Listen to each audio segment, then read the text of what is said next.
Hi there, Star Wars collectors, and welcome to another Bossk's Bounty video. So earlier today, I got to attend one of the Hasbro Q&A sessions.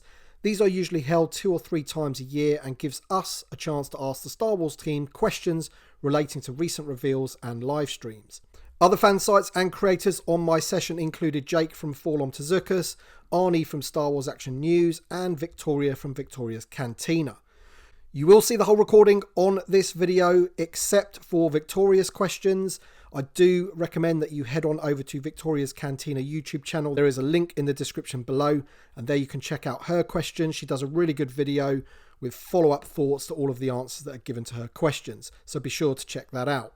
I also highly recommend checking out an earlier session where my buddies Chris from Bantha Skull and John Miko from the TVC Facebook group also put their questions to the team. As always, my 5 questions are constructed by consulting my Patreon supporters and channel members, as I think this is a good way to get the fans' points across. Alright then, with all that being said, here is the Star Wars team answering our questions. Question number 1, Hasbro's company initiative to remove plastic from its packaging has a target date of the end of 2022.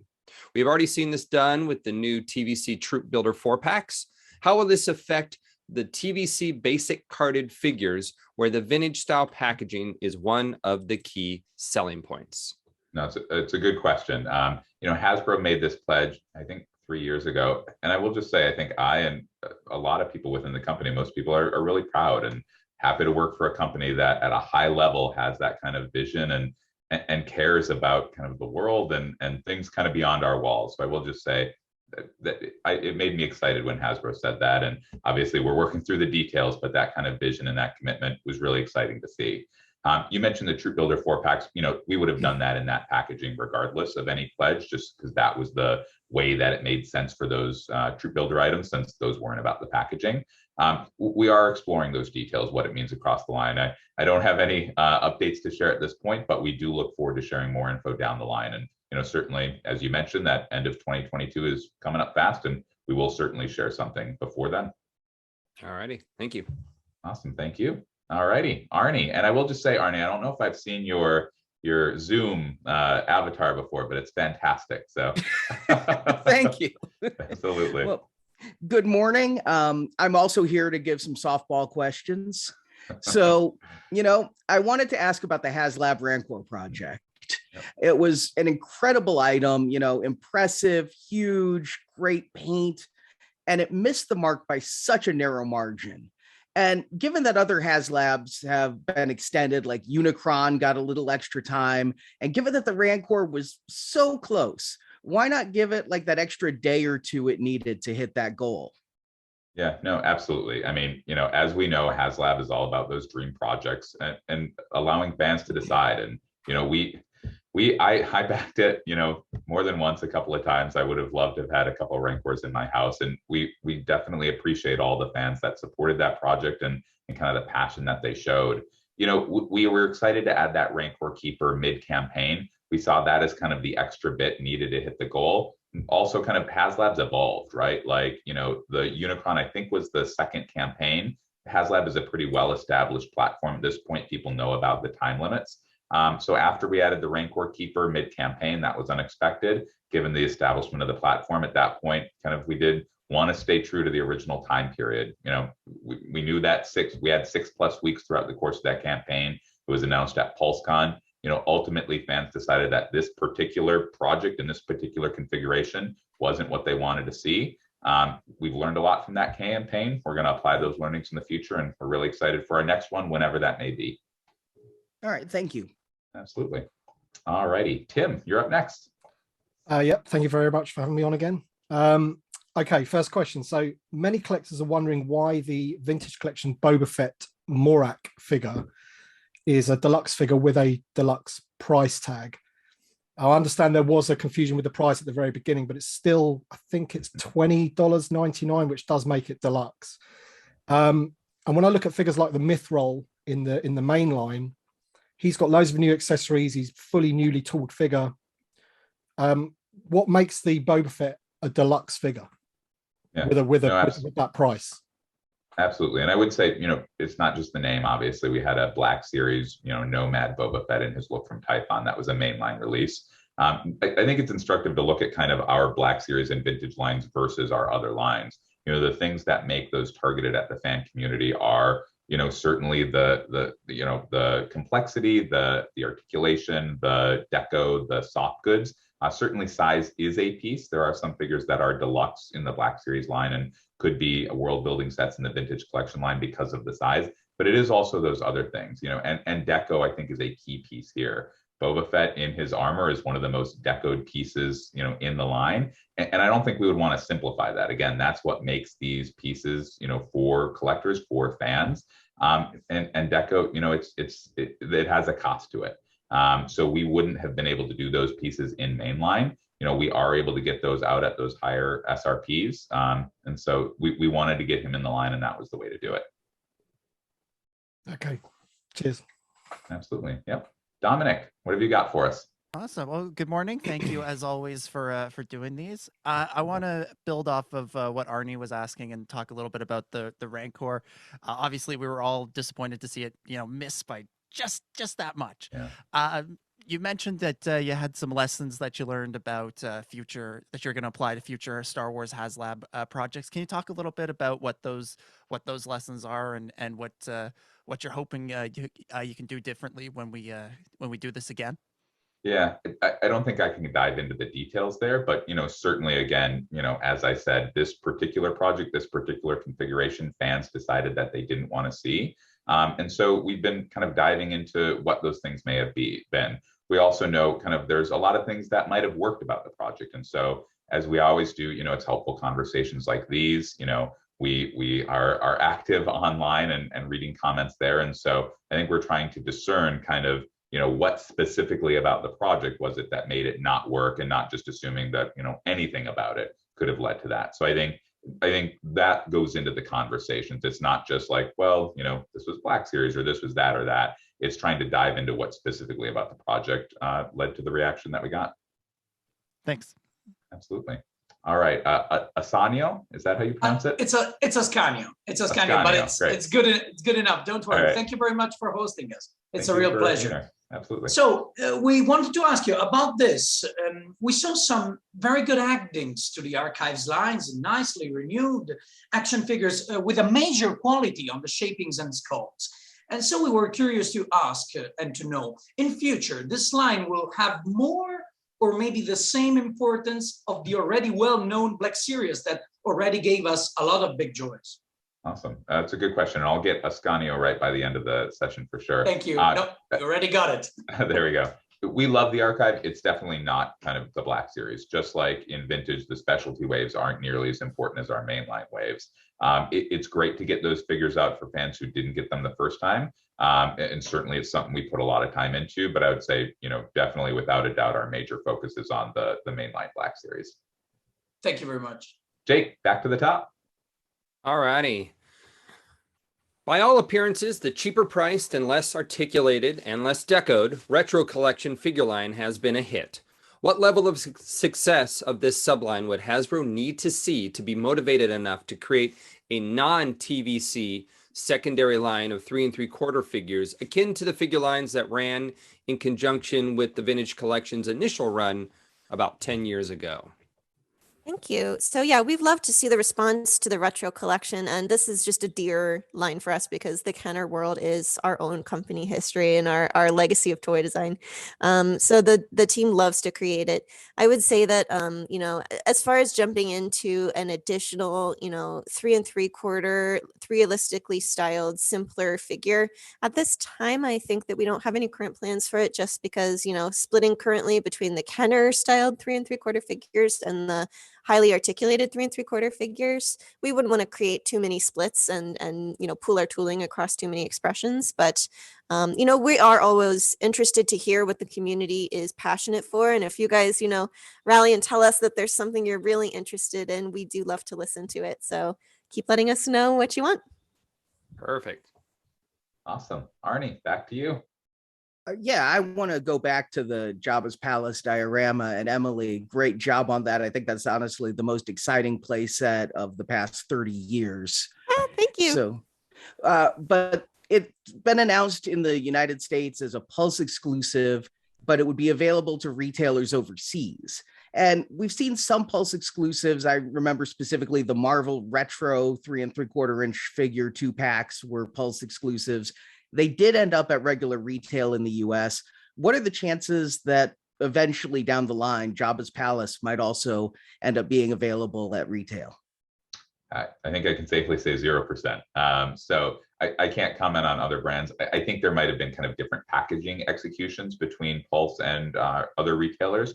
This is a Pulse exclusive in the US and Canada and UK. That's going to be the only way to get it outside those territories. And we mentioned yesterday, kind of in Europe, it will be a Pulse exclusive later. Outside Europe and North America, because we want to make sure that this amazing item from Emily gets to fans worldwide. So outside those Pulse territories, it will be available through other retail partners. But in the US, Canada, and Europe, only through Pulse. All right, thank you. Absolutely, thank you. All righty, Tim, back to you. Thanks. Okay, so many collectors were shocked to see the shipping date of the Black Series Dark Trooper.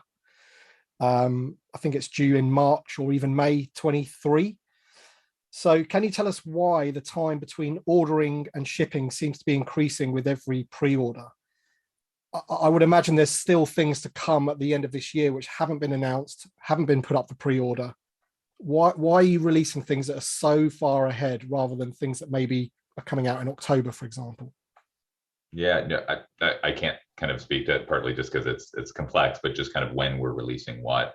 I think for these items, it's two things. One, obviously, we know the world has been a crazy place the past couple of years. There are very real global logistical issues that we're working through along with every company out there. We're working to provide as much and as accurate of information as possible. We know that it's hard to know kind of when those items will come, given everything going on and how the world will look different. We wanted to make sure that we weren't kind of over-promising and giving an overly optimistic point of view and then disappointing down the line.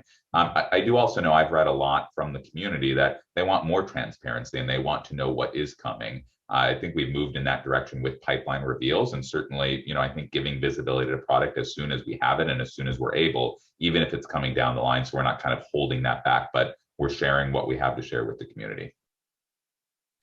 Yeah, okay. Because obviously, I think, doesn't a Black Series Wave come up for pre-order today and people are finding it in stores and stuff? It's just, I don't know, everything just seems a bit weird about when things are coming and things like that. I just wanted to sort of ask. Yeah, no, the world has thrown us a lot of curveballs the past few years. I don't know what, no one would think that that's the way we would want it to happen. Obviously, we want things to be as smooth as possible. And so we're dealing with those curveballs where we can. Okay, thanks. Absolutely. Yep. Dominic. So obviously, this is the most one of the most exciting times to be a Star Wars fan. We just had Book of Boba wrap up. We're all looking ahead at Kenobi coming up in just a couple of months now.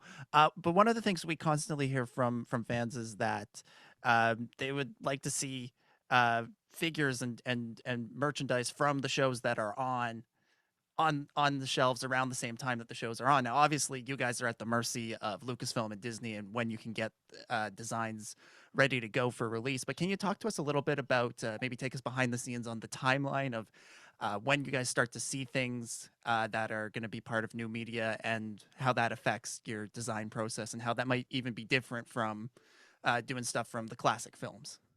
Sure. So as far as when we get started, that can vary from content to content. It is based on when the assets come to us from Lucasfilm.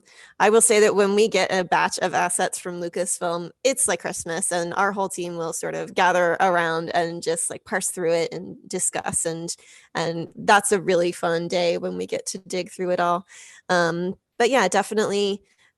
Also, when we get a batch of assets, we can't really rush at everything at once and make every toy as soon as we see every character in the show, because then we wouldn't have paced out news for the year.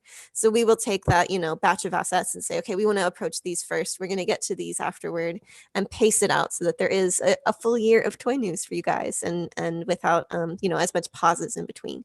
So pacing that out becomes part of our process.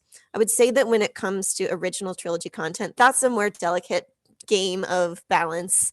And part of that is because when we look at the original trilogy, for me at least, we're balancing, a hero character like Luke. Obviously, he's got incredible appeal, but also how many times have we done him?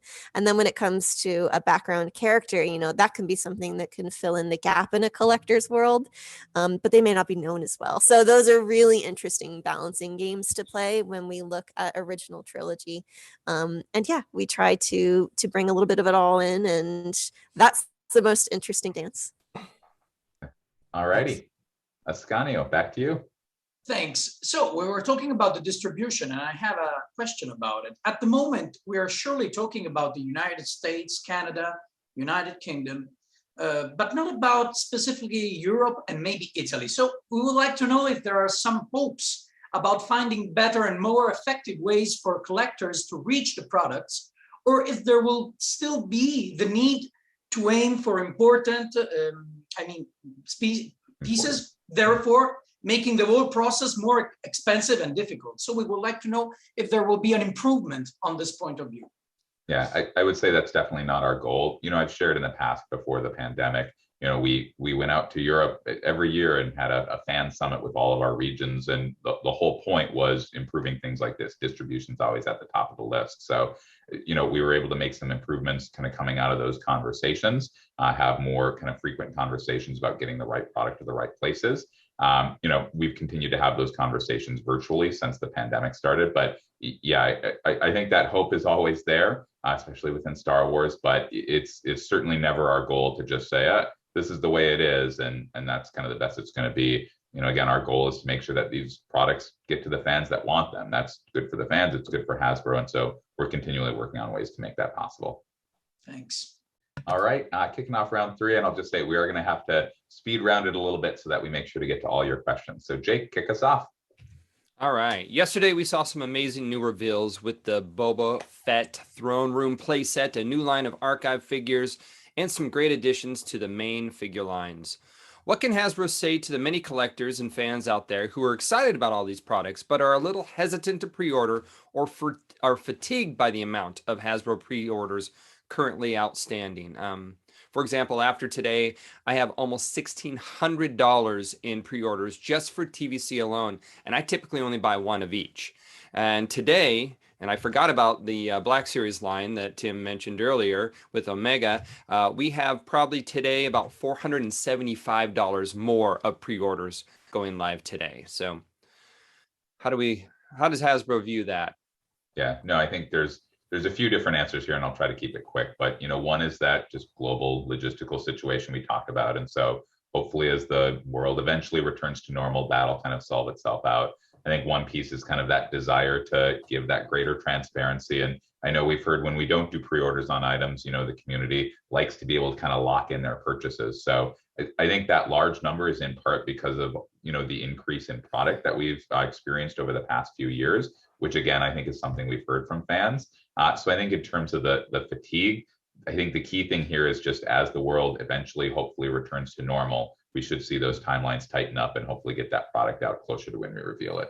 Do we think there's a time is this Hasbro's new model that we think we've permanently adopted with the pre-order, or do you think there'll be times when figures are going to be, easily or readily found on toy runs? So I think certainly, and we moved to pre-orders, and I'll keep this quick. We moved to pre-orders even before the pandemic, again, in response to thoughts from the community. But, with most of these items in brick and mortar, they should be available both in pre-order and then also kind of when they go on shelf. All righty. Thank you. Yep. Arnie, back to you. Jake, very brave keeping the prices on your pre-order spreadsheet. I like to ostrich and not really know how much is going to be coming out. It was painful. That's just the TVC. I didn't do the whole total. And yeah, Patrick, you mentioned keeping a lot of fresh figures out there, and it is good to see a lot of releases coming out. But out of yesterday's 7 reveals, 5 of them were repaints or reissued figures in the archive line. And it seems lately the amount of repaints or minor retools really outnumber the number of newly sculpted or major retooled figures, especially when you start taking exclusives into account, which are almost entirely some sort of repaint or some sort of re-release. So, I mean, the recent Dark Trooper, the announcement of Isla Sakura, certainly a breath of fresh air in this regard. But looking forward, what is your team doing to inject new freshness into the line? And can we hope for a greater ratio of new sculpts or major retools in the future? Absolutely. Yeah. No, I think, again, we touched on this before, and someone asked if the archive would, rival Black Series. And so I think there's certainly passion there for archive and the reissues as a way to get those figures to fans who didn't get them the first time around. And I will just say, we've said this before, they are a bonus to the line. They don't take away anything from the new figures. So if they didn't exist, they wouldn't be replaced by newly tooled figures. It's just they wouldn't exist, basically. We know that repaints and retools and kit bashes, can be a great way to get new figures into the line. And again, they don't sub out for newly tooled figures. You mentioned the Dark Trooper and Isla Sakura. We're also excited about Maul and Saw. And I just will say, I think we had this question on a previous one. This live stream, isn't everything for the next few months. We have, more reveals coming in the next few weeks, few months. And so I think, as we look at the line today versus where it was a few years ago, I think there's more newness kind of across newly tooled figures and also just the breadth of characters. We're going to continue delivering those newly tooled figures while also those repaints and kit bashes that build out the line without taking away from the newly tooled figures. Okay, thanks. Absolutely. Tim, back to you. Yeah, slightly more positive question for me this time. Firstly, Emily, just thank you so much for that Jabba's playset. That's when I look back at May 2020 and where the vintage collection was back then, I never thought that it could get this good. So thank you so much for that. Oh, thank you. Regarding that set, it was announced that the Bib Fortuna was a deluxe carded figure. Does that mean that the deluxe is going to be the size of like the Maldo Kreese Mandalorian, or is it going to be a standard size card and the deluxe factor is that it's an all newly tooled figure and it's soft goods and what have you? Yeah, thank you for reaching out for detail on this. I will say that as far as the packaging, just to be fully transparent, this is something our team is still evaluating. The plan is for this character to be blister carded. I think our team needs to work through how big that blister is. And for me, my push would be, I would hope that it can be standard because I know that fans want to put the case around that carded figure and definitely want to bring in that fan insight. I know that when we released the Maldo Kreese, some fans were, like, what am I going to put this in? And struggled to find that casing option for that size blister. So that also did lead to why we created the alternate look for the deluxe items to go forward with in the future. And that's been kind of an evolving process for us as we build this new format of deluxe for vintage collection. But again, back to Bib Fortuna, still evaluating. We're not sure if we can keep it standard. We need to work a little bit with our packaging team in the final model. Okay, great. Thank you. Cool. Dominic. I think I'm just going to join in on everybody saying cool things about the Palace playset because that thing is awesome. It's really cool. And one of the parts of the live stream I really enjoyed was when you guys were talking about the just insane number of accessories that come with it. Can you talk us through some of your favorites that you included in that set? Certainly. This is such a fun question. So we just poured attention into the detail of the accessories of this set. We actually took all of the incredible reference that we received from Lucasfilm and we just zoomed and put all of that in a grid and said, okay, which accessories are we going to make? And I talked a little bit on the live stream about, some of my big favorites are, of course, the droid head on the platter. Again, it's just such a warning right out there to all droids coming up in this palace. I love, again, the coin pouch piece because I can just see your figures, like trading it back and forth, trading hands, making deals, getting bounties. So some of that brings some really fun figure play. As well, a piece that I didn't talk about so much, it's kind of cool just as far as the detail of it, is like to the right of the throne, there's this little platter that has all this fruit in it. And I was like, is this space dates? Like, what are these little fruits in this little stand? Some of those little pieces are just so fun and detailed and little. And I think as well, if you checked out I'll just end with, if you checked out our online photography of the set with the interchangeable meats that you can put on the grill spit, you may catch a little Mandalorian Easter egg. So those were all really fun bits. And I just hope you guys dig in and discover it all. Cool. Thank you. Ascanio. So, we were talking about Jabba's palace and all these nice details. I wanted to ask specifically, we will see a further expansion of the mentioned room, and maybe perhaps an enlargement of the area dedicated to the Rancor's pit. We will see something more about it. Yeah, so it's interesting. We didn't actually spend a ton of time down in the Rancor pit room. We just had kind of one scene this season. But I think what's going to be impactful for us is to continue to watch and see what Lucasfilm does with these locations and where they put the most action and where they bring the most figures together is always going to be what appeals to me for playset building.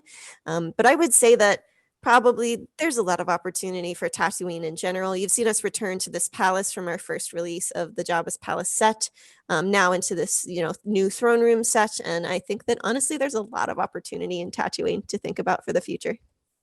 Thanks. Awesome. All right. I think we have 8 minutes left for 2 rounds, so we are going to have to top line it, and that's on Emily and I. So Jake, round 4.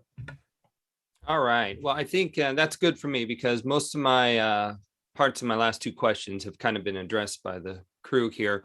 So I will end with the last question on my list here. And it's, again, Emily, fantastic job on the Boba Fett's palace. Now, this is an amazing set. It comes with a little higher price tag because of all the pieces to it. Was this at one point designed or thought to be the next vintage collection HasLab? And if not, why? Yeah, no, it was always intended to be a pure Pulse exclusive. And I think it's kind of due to the lower price point and accordingly the lower resources needed. And I will just say, I think we were excited to explore this area, like between, the brick and mortar items and then kind of the dream HasLab items. We thought there was an opportunity for this other way. And, hopefully that'll be the case. Awesome. Hopefully Cool. more in the future. Yep. Arnie. Yeah, the Jabba's Palace, as great as it is, I do know I saw some sticker shock among the collector community. And, just across the board, the cost of figures has increased, not just in the Star Wars line, but in every line. And lately, I've heard more and more people saying they're starting to feel a little priced out of being a Star Wars collector. So I was curious what your response is to those fans and what your team is doing to keep Star Wars toy collecting a hobby everyone can afford. Yeah, I'll try to keep this quick. It's a tough question, but it's a good question. Like most other companies, we've seen those significant increases in material and freight costs. So we've had to take those actions to offset those costs and in those price increases. We're doing everything we can to continue delivering those quality products for that affordable price.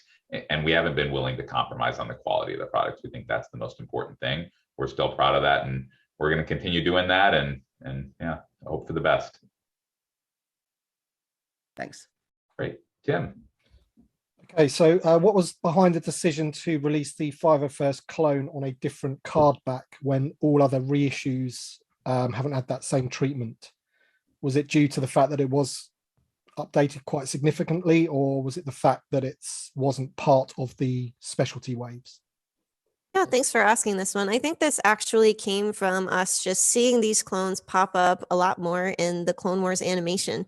So what we thought about was, the previous release was Revenge of the Sith, and maybe this is an opportunity to celebrate that we're getting a really relevant and classic troop builder back out there, but it's been in multiple contents in a way that we can celebrate. Okay. Absolutely. Awesome. Dominic.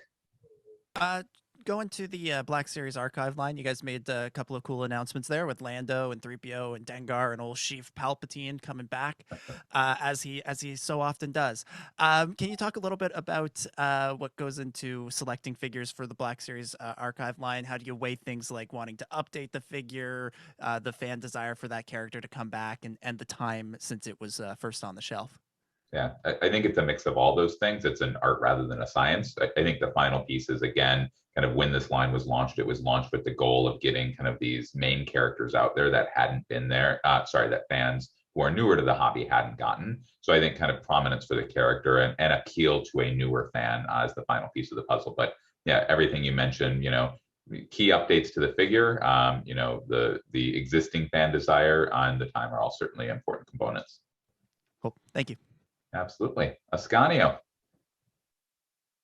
Oh, I think you're on mute, Ascanio.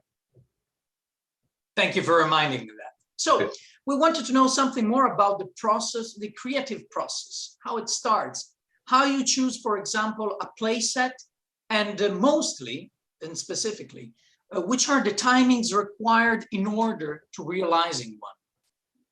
Thank you so much. This is a fun process, and I will share that I probably pitched actually 4 different playset locations before we landed on this final. And I'm always like, Patrick, what about this?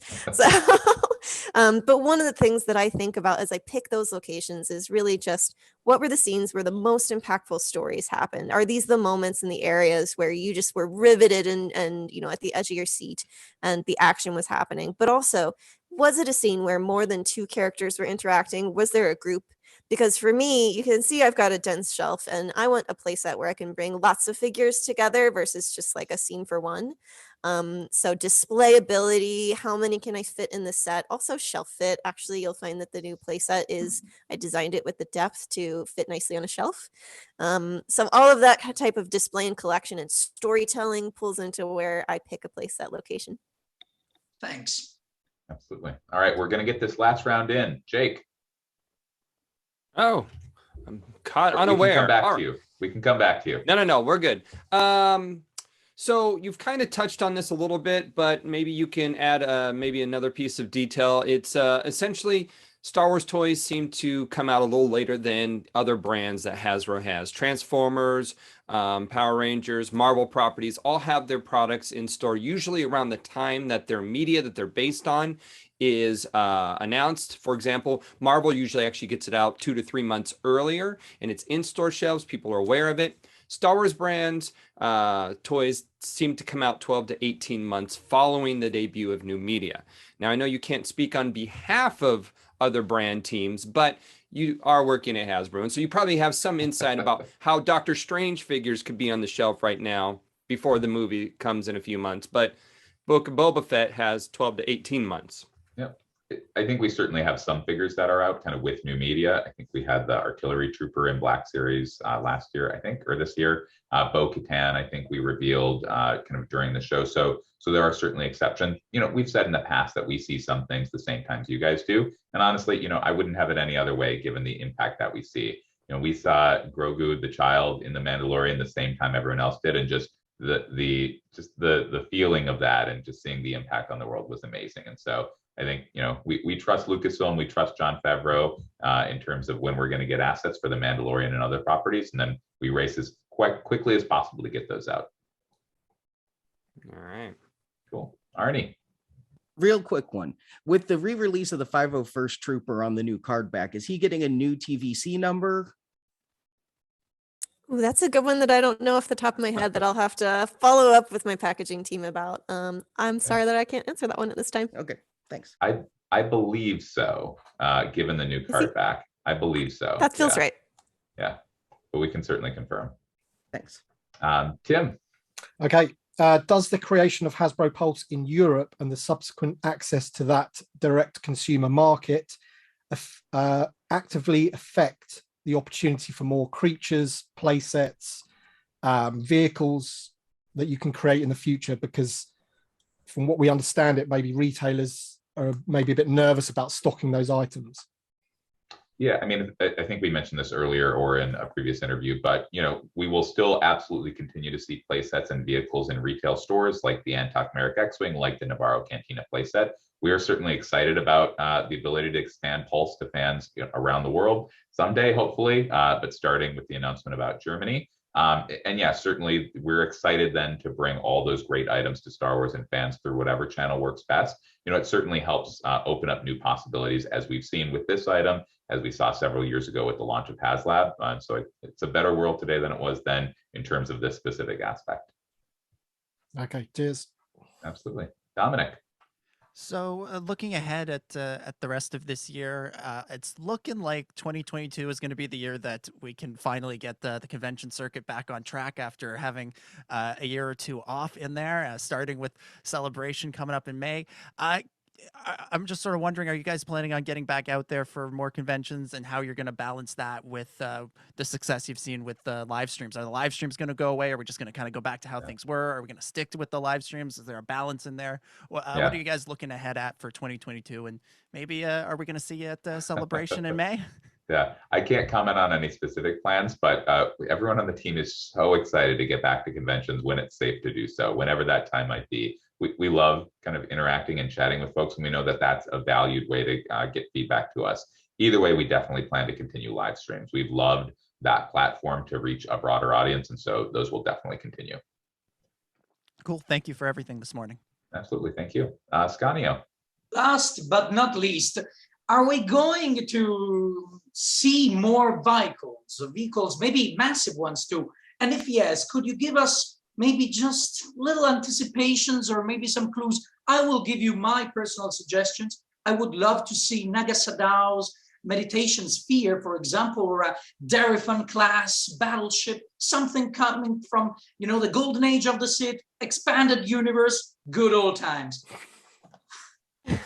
Love it. So vehicles is something that they're constantly coming up in our team's brainstorms, and there definitely were some fun new vehicles revealed in the show that we were definitely excited by. We don't have any announcements that we can make currently, but we're looking for ways that are the best to bring those to market and potential future opportunities for vehicles, because it is a huge part of Star Wars. Absolutely. Thank you guys. Again, I know we had to move fast at the end, but wanted to get through all the rounds. I'll just say sincere thank you. We love doing this. Thank you guys for taking the time. I know it's time out of your day, and we look forward to doing it again sometime soon.